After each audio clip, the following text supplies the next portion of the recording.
nothing but faith.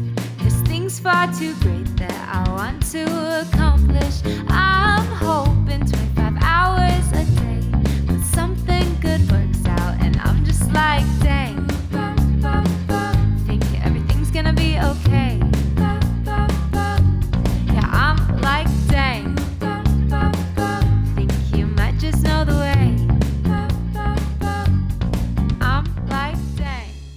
Well, dang. Dang. I'm Todd Bridges. And I'm Bettijo Bridges. And today we were joking beforehand. We're going to we were like, well, let's just have like a therapy session right here, the two of us on air. How does that sound?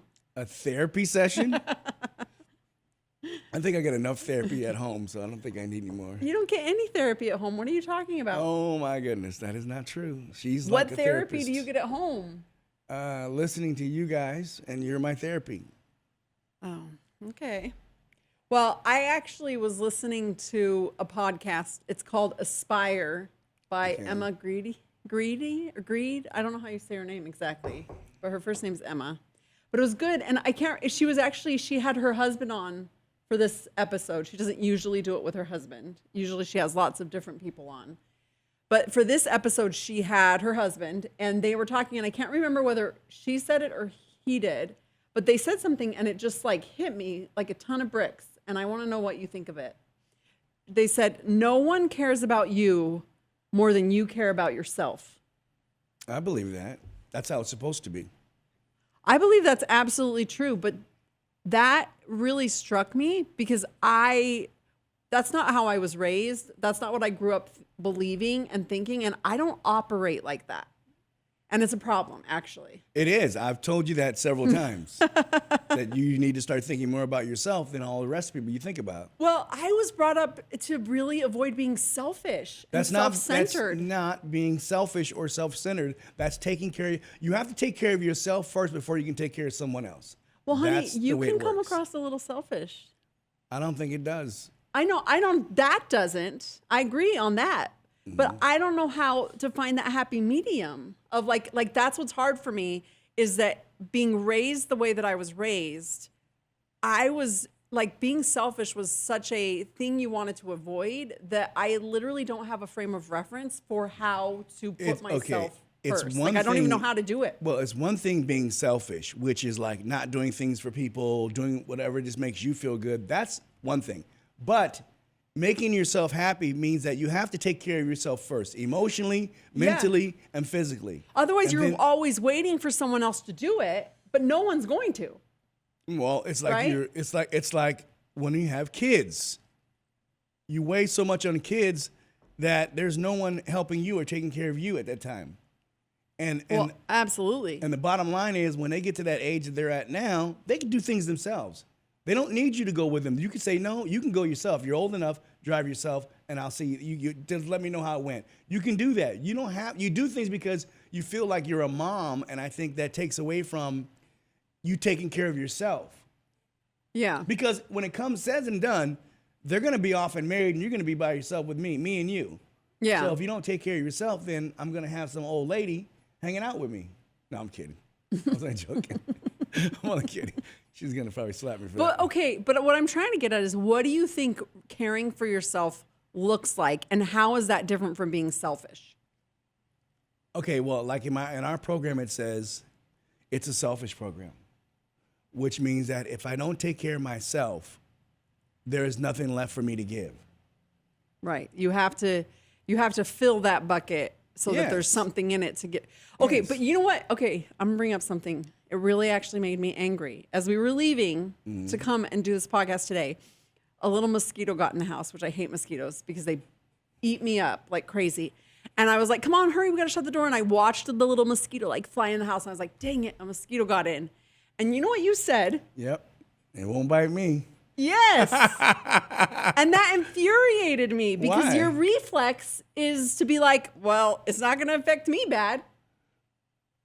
Like, that is so selfish.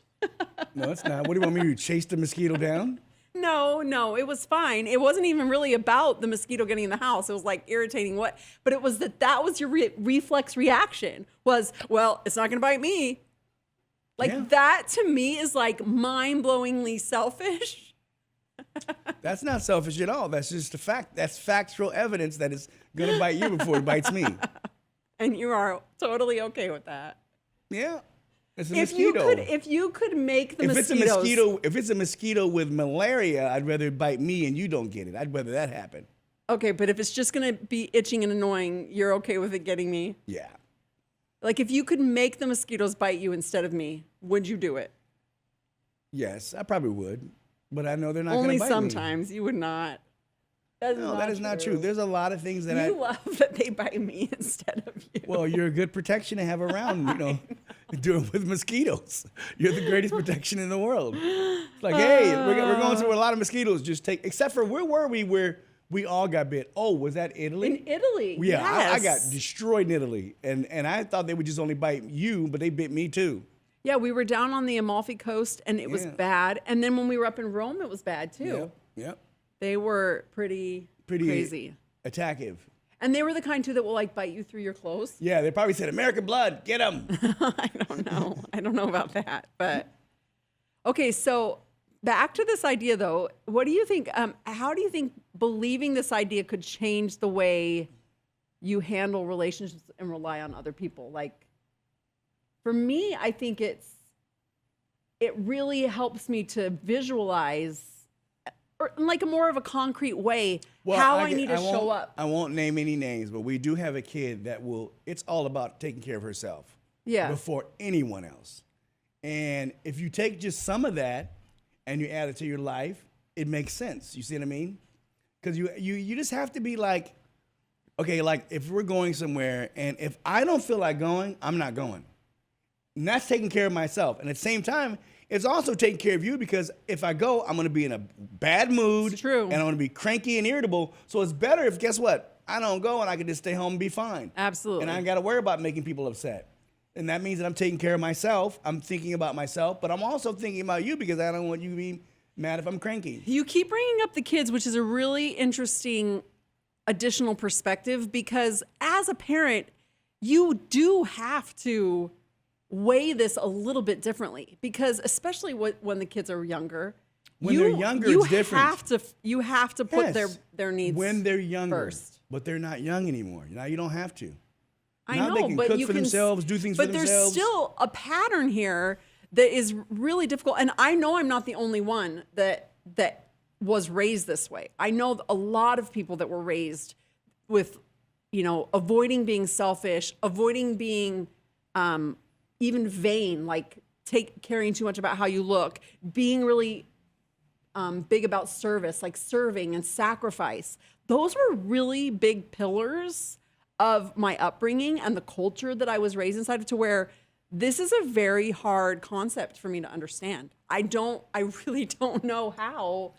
And I think it also highlights why I have struggled in a lot of relationships, both like with partners and also with like just friends, because I will be so willing to go all in and give it my all and like deprioritize. Like my needs come so low down on the list. They're not supposed to. Your needs are supposed to be the same style as your needs.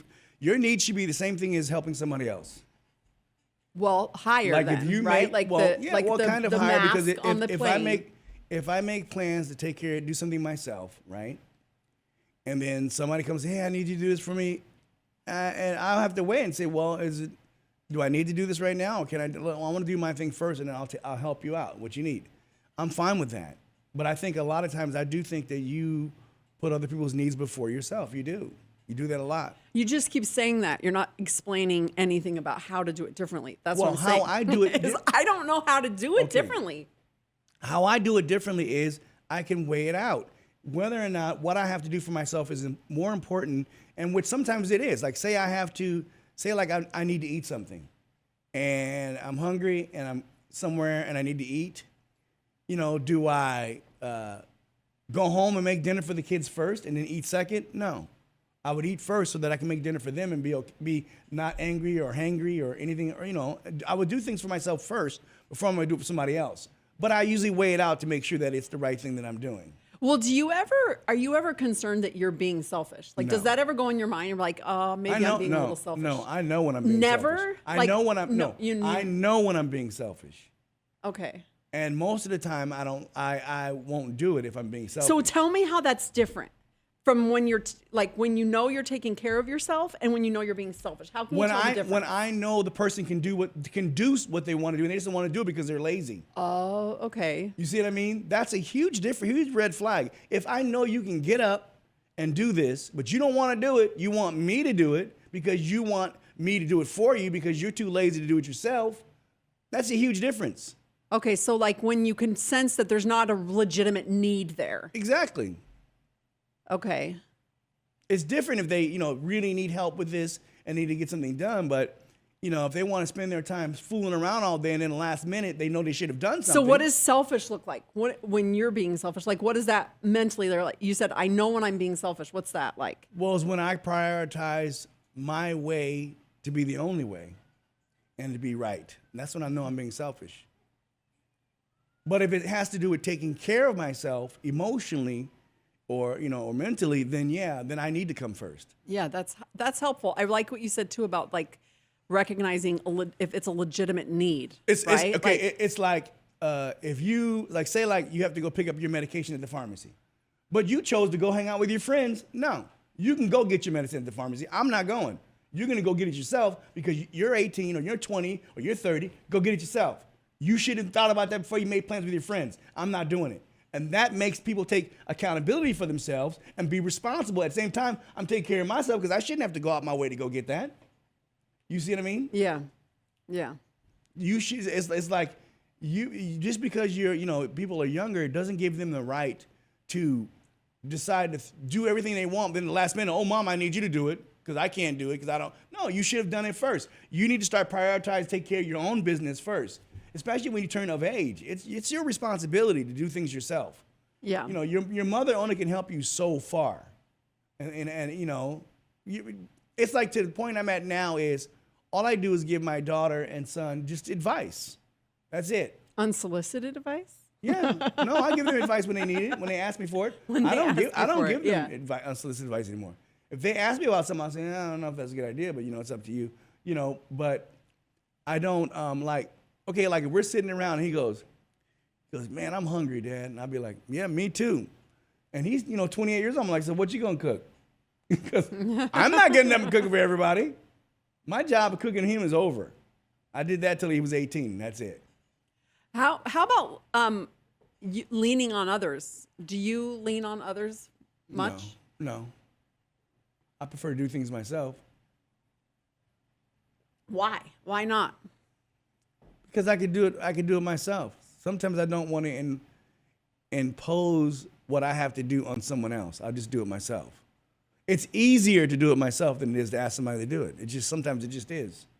Yeah, I get that, where you're just like, I want to have it. But is there something to not owing somebody else? Like that you don't want to feel like you're in somebody's debt? No, I don't think I feel that way. You don't think about it like that sometimes? No. That's if you're doing something for somebody that, no. Because then I'm not going to do something for somebody and feel like they owe me something. That doesn't make any sense. And the only thing that somebody would owe you for me is a thank you. That's nice to hear that from people. I think it makes it easier to help people when you do something, when they say thank you. I appreciate that. That makes me, that makes me feel good. And it makes me feel good about myself also for doing something for you. But when they don't say thank you, then it's like, well, then I shouldn't do anything for you at all anymore. You don't even know how to say thank you. Yeah. It's like, to me, it makes a difference when people are polite about things, when they're polite. Or if they get mad at you, they're like, I could have done that myself. You didn't have to do that. Like, instead of just being grateful, that can be especially you just say thank you. Thank you for doing that for me. I appreciate it. Yeah. Well, I think that this is something I'm going to continue to stew on in my mind. I think it would help in your life a lot.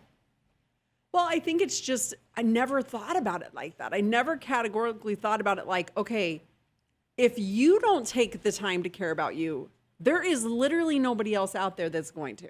That's not how life is set up. But that's also why you have to have boundaries. Yeah. Your boundaries makes people appreciate you more. When you don't have boundaries, they're going to rock all over you.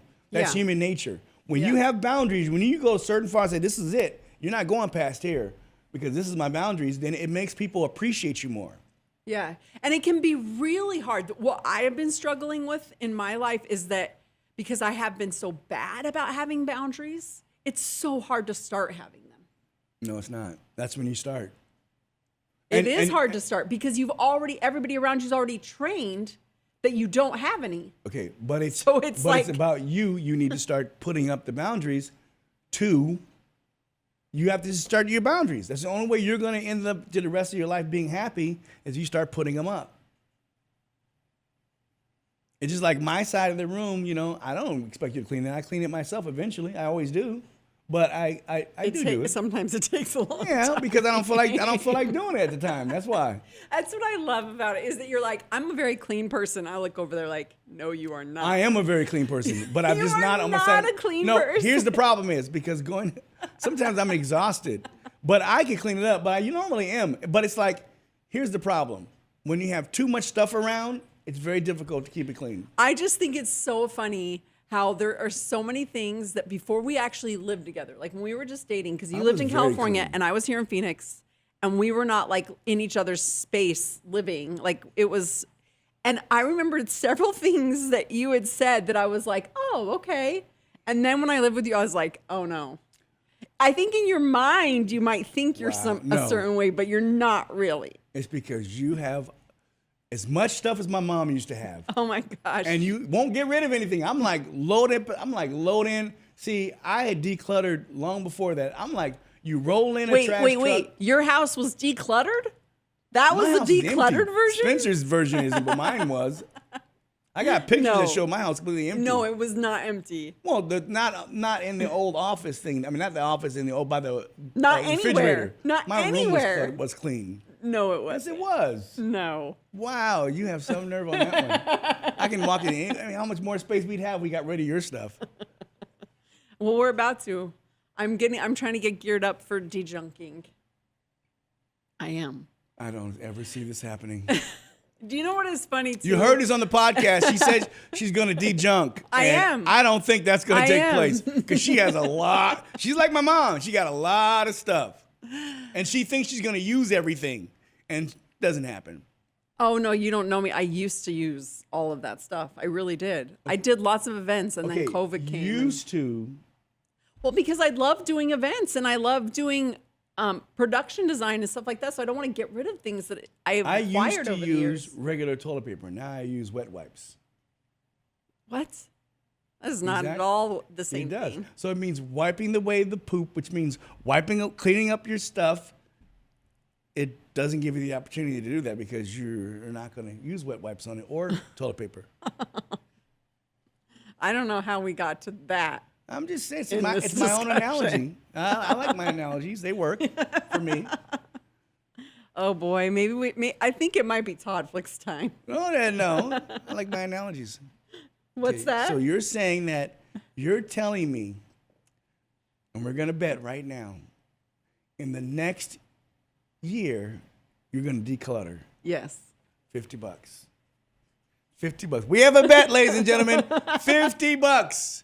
And all those who know Bettijo, we know that's not going to happen. So she'll be paying me $50. No, you're going to be paying me along with the other bet that you still owe me for. I don't owe you for that bet. You owe me for a bet. All right. Because you weren't going to come. I was. You were not going to pay up if that happened. So that's the thing. You were not. Okay, Todd Flix time. Yes, it is. Todd Flix. Okay. On Netflix is a show that I've been watching for years. And actually, I finished the whole thing. I'm rewatching it again. It's called Lucifer. And it's about the devil who decides to leave hell. He doesn't want to live in hell anymore. He goes on vacation to California, Los Angeles, and he ends up helping a police detective solve a bunch of cases because he can get the true thing out of everybody. It kind of makes me think of Supernatural. It's not Supernatural at all. It's not similar to that? No, not at all. It came out in 2016, right? Yeah, but it has an actor that's really good. The actor can really play piano and sing well. They said it's Tom Ellis. Yeah, Tom Ellis is amazing. Stars as Lucifer. But so he has like special powers and stuff. Well, no, because I haven't seen it because he's the devil. He can bring out of you your lust, your desires.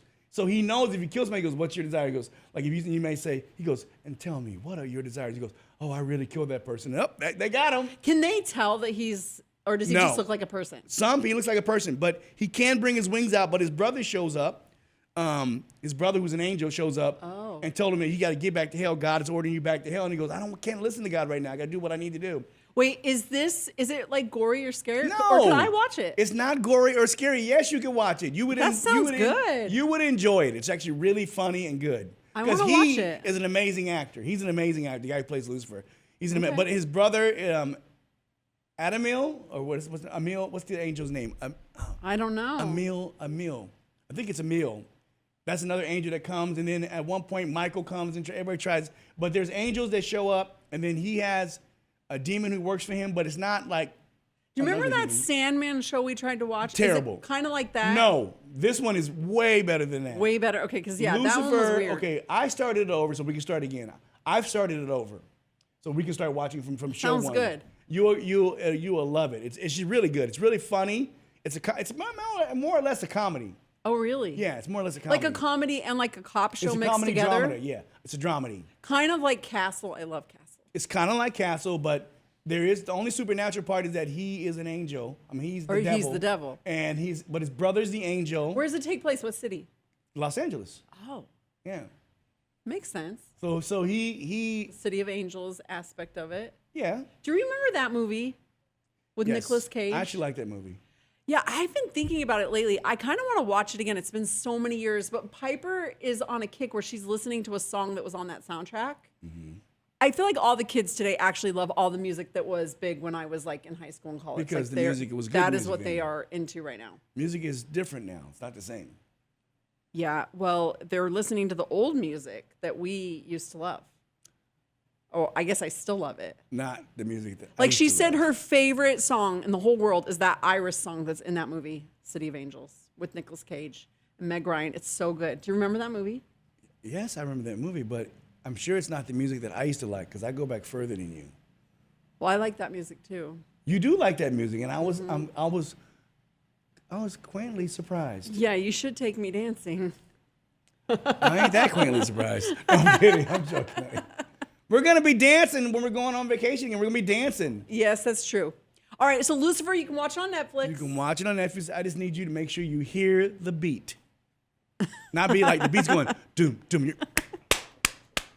Can you do ballroom dancing? Can I? Have you done it? Yes. You have? Like when? A long time ago, but there's no ballroom dancing on the ship. I want you to go on Dancing with the Stars so bad. Yeah. Is your shoulder healed enough that we can have you go on Dancing with the Stars? I can't lift somebody up, I don't think, right now. You don't think so? I mean, it's been a year. It hasn't been a year. Wait, November. It's almost been a year. Yeah.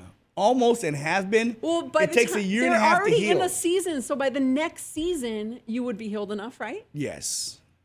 We need to get you on Dancing with the Stars. That would be so fun. It'll be so fun because I do know how to dance and I do have rhythm. You would be really good on that. Because we black folks, most of us have rhythm, except for Gary Coleman didn't, so I don't know if that gives him a plus. Isn't that kind of racist to say that?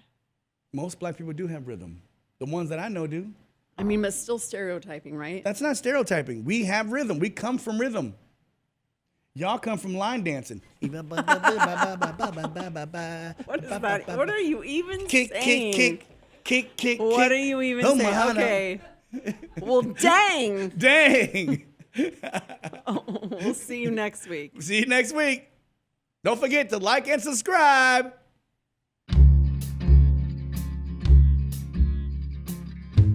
Dang is produced by my wife, Bettijo Bridges, in collaboration with Star Worldwide Network Studios, and edited by our daughter, Adelie Ann. She's also the musician responsible for our theme music, so go check out Adelie Ann wherever you stream your music. Have a question or topic you want us to cover? Send us your suggestions at dangpodcast.com. Do me a favor. Please subscribe and rate our podcast to make it easier for others to find. Have a great week. Yeah,